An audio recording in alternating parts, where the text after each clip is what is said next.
history of the 1st Division, the Big Red One, begins as far back as the Revolutionary War, when its Battery D of the 5th Field Artillery served under Captain Alexander Hamilton.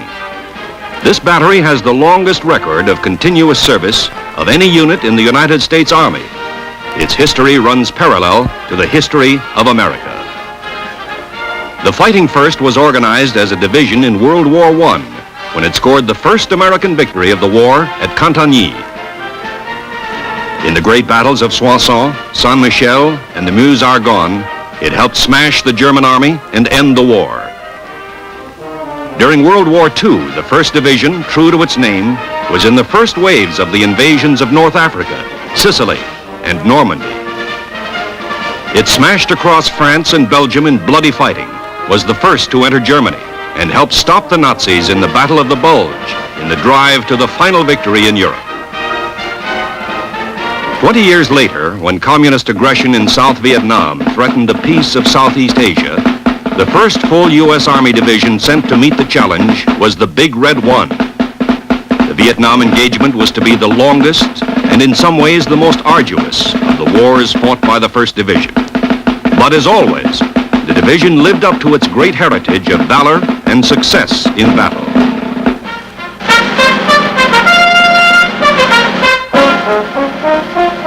The arrival of the 1st Big Red One troops in Vietnam in July 1965 was very quiet and efficient.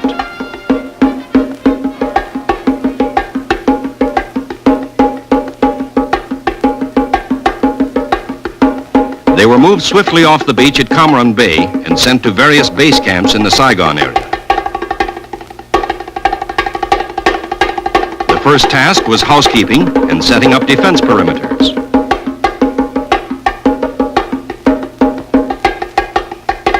Then patrols, not only to clear the area around the base camps, but also to harden the men to the difficult climate and terrain. In all the varied combat history of the 1st Division, it had never fought in the soggy, humid climate of the tropics, or in the tall grass or thickets of the jungle, or in its rivers and swamps. The foot soldiers were inducted into airmobile patrols. There was contact with the enemy, so that they learned something about his guerrilla tactics. But there was no big action until November. By that time, over 14,000 1st Division men were in Vietnam. Their area of operations was to be a vast portion of central South Vietnam, from the Cambodian border to the South China Sea. Division headquarters was set up 20 miles north of Saigon at Ye An, under Major General Jonathan O. Seaman, first of the 5 commanding generals the Big Red One was to have in Vietnam. The first of the dozens of major battles the division would fight in Vietnam took place at the tiny village of Ap Bao Bang, north of Lai Khe on Highway 13. On a sweep along Highway 13, several units of the 1st were hit by a reinforced Viet Cong regiment. 3 enemy frontal assaults were thrown back by intense small arms fire plus automatic weapons. The 4th and heaviest Viet Cong assault was stopped by 105s, firing at close range. As the weakened enemy fell back, the Air Force was called in to pound their escape routes. In its first engagement in jungle warfare, the men of the Big Red One fought like veterans. There were casualties, but the Viet Cong left 198 dead on the battlefield. It was more than just a victory for the tired infantrymen. It was proof they could defeat a hard-fighting enemy on his own terrain. A few days later, on November 20th, another road convoy turned the tables on a would-be Viet Cong ambush near Trung Loy. The convoy immediately set up a defense perimeter and returned fire. When a gunship drove the enemy from cover, heavy ground fire, especially by the mortar platoon, smashed the trap. The victory at Trung Loy was followed early in December by the biggest and most successful battle of the year. This was Ap Nham Ma, northwest of 3rd Brigade headquarters at Lai Khe. A task force was searching the countryside, eliminating Viet Cong bases, blowing up bunkers and underground factories. When they ran head-on into a fortified base camp defended by 4 battalions of the enemy. A violent firefight broke out immediately. A radio call for fire support brought in deadly concentrations of howitzer fire and repeated tactical airstrikes. 2 hours of fierce fighting, an infantry assault finally routed the enemy. The Big Red One had its losses, but medevac ambulance helicopters saved many lives by flying in to remove the wounded even as the fighting went on.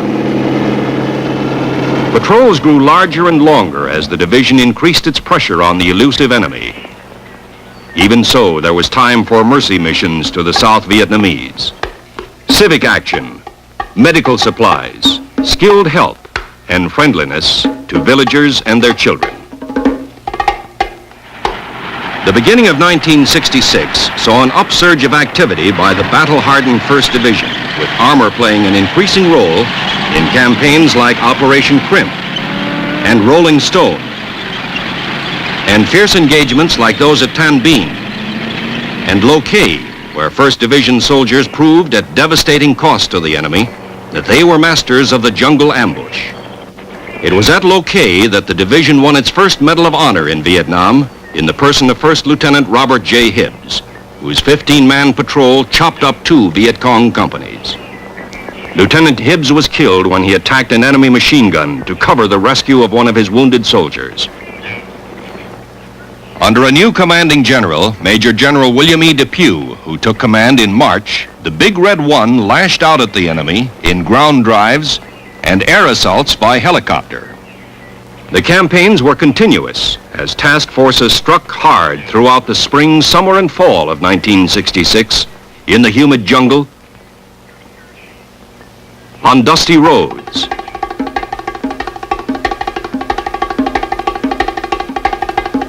in the vast swampy delta of the Rung Sat Special Zone below Saigon. Battle followed battle as sudden, swift probes took the Viet Cong by surprise. Search and clear teams swept through his sanctuaries and hiding places.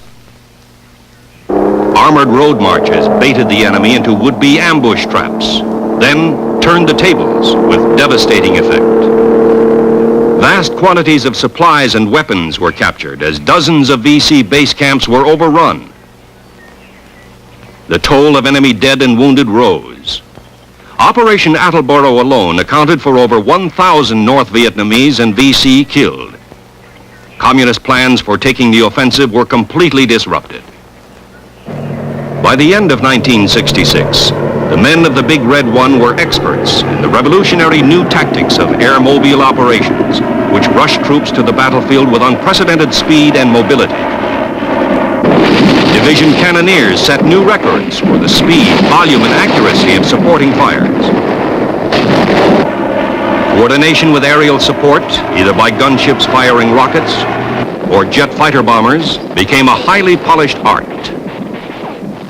Of great benefit were the lessons learned in how to fight the guerrilla and ambush tactics of the enemy. The Battle of the Minh Tan Road was a striking example.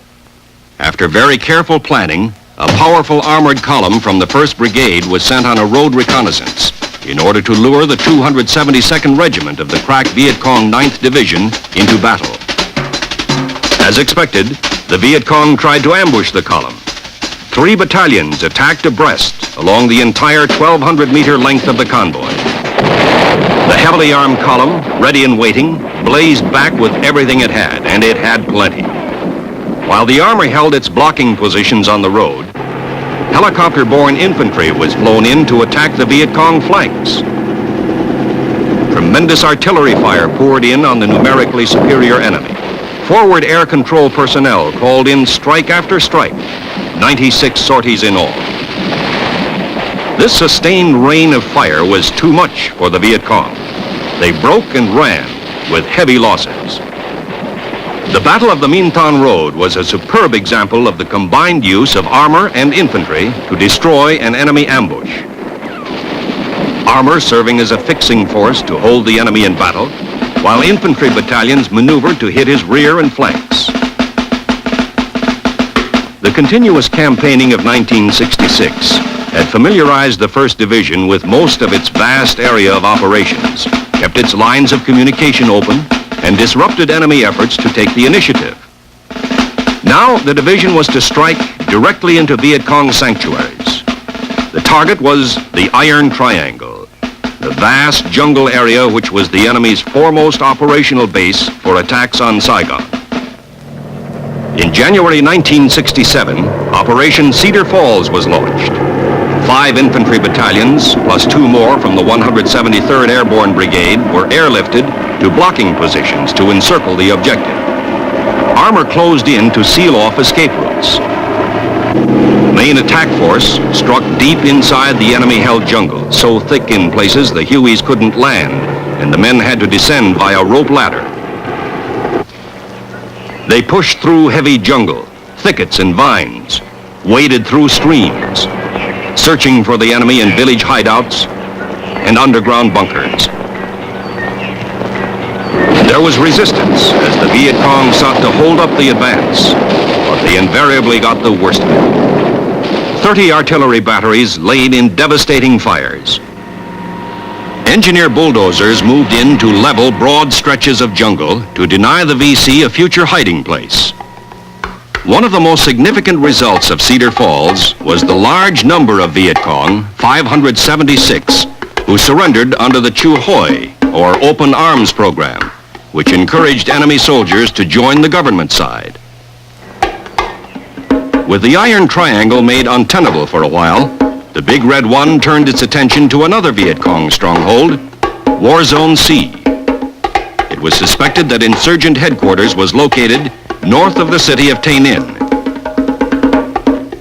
Led by a new commanding general, Major General John H. Hay, who assumed command early in February, the division undertook painstaking preparations for Operation Junction City. Junction City was larger than Cedar Falls and lasted much longer, from February through April.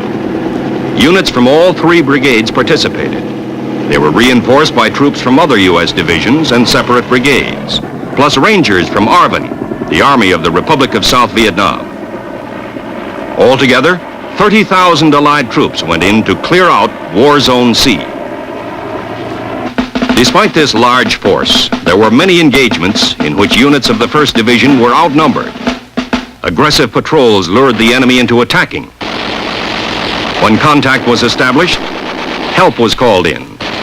Additional troops rushed in by air, moving with stunning speed to reinforce the embattled defenders. Supporting fires from the ground and from the air blasted the attackers. Helicopters again proved their versatility in many ways, as air artillery, as troop carriers deploying large forces at distances and speeds that constantly took the enemy by surprise, as aerial ambulances rushing the wounded from battlefield to hospital, sometimes in minutes, as supply ships delivering vital cargo right into the hands of soldiers on the battlefield, artillery and ammo, so that the Viet Cong, no matter how far away, was never safe from the destructive fire of the big guns. The result of Operation Junction City was the heaviest loss yet sustained by the enemy. Over 1,800 dead, and the veteran 9th Viet Cong Division completely shattered. The Big Red One, hardly pausing, pressed on with more campaigns through the rest of the spring and summer. In Operations Manhattan and Billings, task forces probed into enemy strongholds in the Michelin Trapezoid area and War Zone D. Meanwhile, a different kind of campaign, continuous since its inception in 1966, was operating throughout the entire 1st Division area. This was the Revolutionary Development Program, carried out jointly by Americans and Vietnamese to win the confidence and goodwill of the Vietnamese people, especially in villages suspected of harboring Viet Cong. The procedure was for a task force to move in unexpectedly and seal off the village. Soldiers swiftly established security by checking for mines and booby traps. Psychological warfare specialists with signs and posters explained their mission. The village was thoroughly searched for evidence of Viet Cong activity and suspects taken into custody. Then supplies were brought in, and the villagers were fed and clothed. MedCap, medical missions, were a vital part of the pacification program, bringing badly needed treatment for a variety of ailments. While the Big Red One carried out its missions of peace and war, it also conducted an immense training program. Many of its veteran soldiers and battle leaders had gone home through the Army's yearly rotation program. Yet, thanks chiefly to mobile training teams of combat experienced personnel, the 20,000 men of the division were at a peak of professionalism when the 1st began Operation Shenandoah II, one of its fiercest campaigns, and to many veterans, the most outstanding in the division's 5 years in Vietnam. Shenandoah II was a series of violent battles at far-flung points on both sides of Highway 13, from Lai Khe north to the area around Loc Ninh, near the Cambodian border. From September into November, the fighting raged through jungles, across rubber plantations, through wooded areas, tall grass, and streams. It was often toe-to-toe slugging with the enemy. Night fighting was common, as North Vietnamese and Viet Cong troops attempted futile assaults on the American NDP's night defensive positions. The Big Red One had the advantage of highly mobile armored support and heavy firepower always on call, and fought alongside the South Vietnamese Army units. The result was inevitable, a smashing series of victories that destroyed numerous enemy bases and fortifications and left over 1,000 of his troops dead. The rest retreated to their sanctuaries again, leaving Highway 13 secure. Of the 8 major battles that made the Shenandoah campaign so memorable, one of the most remarkable was the battle for the airstrip at the town of Loc Ninh. ARVN and Special Forces soldiers came in by air assault to drive out the Viet Cong, who held a small sector of the town. They routed the enemy from bunkers and houses in fierce attacks. The insurgents counterattacked time and again, but were thrown back each time. The fighting raged for days as both sides brought in more forces. The high point, however, was at the airstrip, where 1st Division Artillery had set up a fire base. The Viet Cong attacked across the airstrip in 3 waves, but were stopped by howitzers, firing at point-blank range. There were many heroes in Operation Shenandoah II. It was a fitting tribute that it was the President of the United States who presented the awards for valor in battle. It was a well-earned respite for the Big Red One when Bob Hope and his USO troop arrived to entertain the division at Christmas. The Viet Cong Tet Offensive that opened 1968 did not take the Big Red One by surprise, since some kind of all-out enemy drive was expected. When the attack struck Saigon and the U.S. Embassy was assaulted, troops were rushed to the city. There was hard fighting. South Vietnamese soldiers did their share.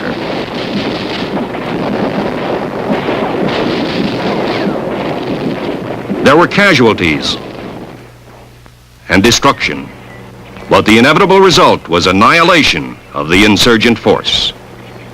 In March, the division resumed its strong offensive tempo under a new leader, Major General Keith L. Ware, famous as a Congressional Medal of Honor winner in World War II. General Ware launched 2 massive campaigns in areas to the north of Saigon and northwest in the Iron Triangle. The first was Operation Wat Can, translated as Resolve to Win. The second was Operation Tong Tan, which meant certain victory. The objective of these aggressive campaigns was to smash the enemy's war potential on a vast scale, kill his troops, destroy his base camps and supply dumps, interdict his supply trails and his routes for infiltration, and retreat. The result was a stunning success. Vast quantities of arms and materiel were found in weapons caches or were seized from the enemy, who lost over 2,000 killed.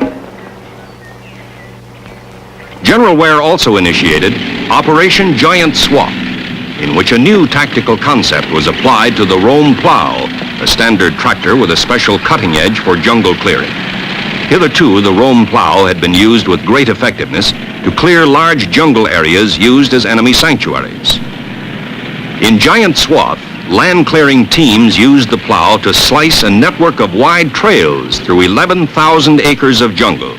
Instead of trying to clear the whole vast area, they divided it into many small subdivisions. The Viet Cong camps, hidden in the jungle, were now highly vulnerable to reconnaissance in force operations and to air assault. Another notable move made by General Ware was to step up night ambush patrols so that almost every unit in the division was engaged. This tactic had a devastating effect on the enemy, who had always considered themselves masters of infiltration and attack under cover of darkness. On September 13th, however, the division suffered a heavy blow. General Ware was flying over Loc Ninh, observing a successful counterattack against insurgent efforts to overrun the town for the fourth time. The general's command helicopter was shot down by ground fire. All aboard were killed. He was the fourth American general to be killed in Vietnam. The assistant division commander, Major General Orwin C. Talbot, immediately assumed command of the 1st, and the drive continued. There was frequent contact with the enemy as strong forces pushed north, carrying out Phase 2 of Operation Certain Victory. Viet Cong resistance was strong, and there was hard fighting as 1st Divisioners conducted several spoiling actions, destroying enemy camps and heavily built bunkers with intense fires supported by artillery.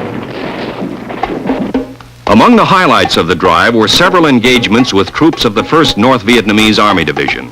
These took place immediately across the border from Cambodia's Fishhook area. The Big Red One had established several fire support patrol bases in the area.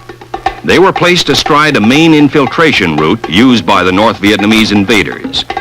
NVA troops hurled themselves fiercely at the fire bases in repeated night attacks and met devastating fires. They were brave, but the results were always the same: failure. Many dead. A sidelight of all Big Red One campaigns was the continuing effort to help the South Vietnamese in nation building, working with these ARVN allies in the Revolutionary Development Program. Each village was first made secure by searching it thoroughly for traces of Viet Cong. Leaflets were used extensively to encourage defections to the government side. Civic action programs were put into operation to help the villagers, feeding them, attending to their medical and dental needs.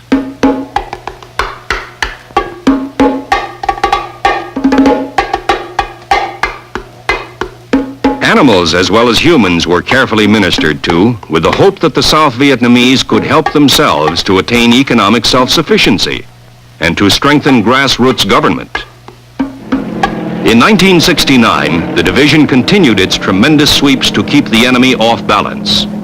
Sometimes it struck from the skies in air-mobile assaults, sometimes on the ground in a fluid shift of tactics. Armor played a powerful supporting role in these drives to cripple the communist winter-spring offensive.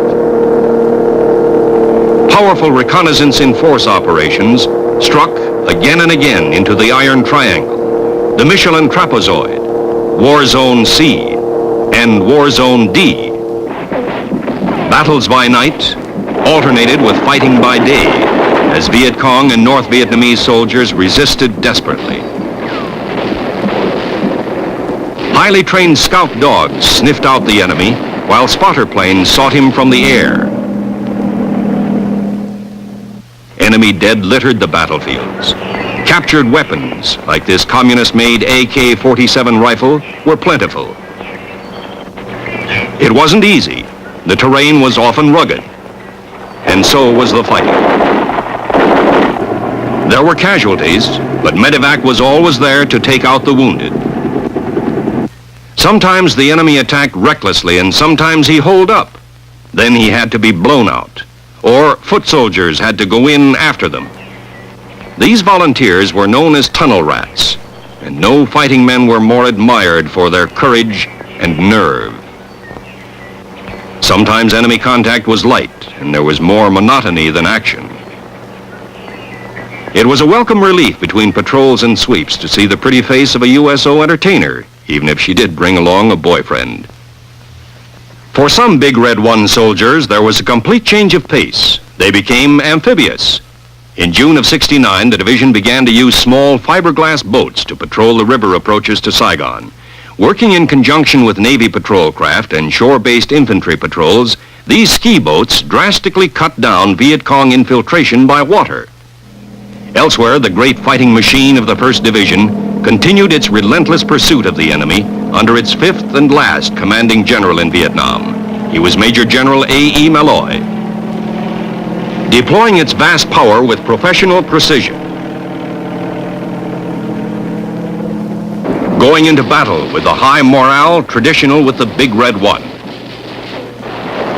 Its fighting men struck smashing blows against Viet Cong forces concentrating north of Saigon for an autumn offensive. For the defeated enemy, it was one more bitter lesson in the futility of challenging the 1st Division's enormous battle power and its irresistible will to win. The war in Vietnam was winding down for the Big Red One. Early in 1970, it made its last sweep. Orders had come in to stand down, to prepare for redeployment. Men and vehicles were withdrawn from the field. Much of its equipment and facilities were turned over to ARVN forces. The U.S. Army's program of Vietnamization, under which the South Vietnamese Army increasingly shouldered the burden of combat operations, was proving a success. Large contingents of American troops had already gone home. Now, it was the turn of the Big Red One. Early in April, the division left the last of its bases and returned to Fort Riley, Kansas, almost 5 years after it had gone to Vietnam. April 15, 1970 was another milestone in the long, proud history of the 1st Division. In a colorful, heart-stirring ceremony, watched by many thousands, families, relatives, friends, and dignitaries, including the Secretary of Defense, Melvin R. Laird, the 1st Infantry Division was renamed the 1st Infantry Division, mechanized. It had a new commanding general, Major General Robert R. Linville, and it had new troops. Its ranks were filled with the men from another famous fighting outfit, the 24th Infantry Division, which was deactivated. Under its new designation of mechanized, the 1st Division was augmented with additional armor, reflecting the vast increase in firepower and mobility of the modern U.S. Army Infantry Division. The 1st had a new mission, too, to support our commitment to NATO in defense of the free world. New faces, new strength, a new mission, but all of it steeped in a time-honored, hallowed tradition of service to country. And now, after almost 2 centuries of valorous battle deeds, the 1st Division looks ahead, confident that it will carry out its future tasks in the spirit of its motto: no mission too difficult, no sacrifice too great, duty first.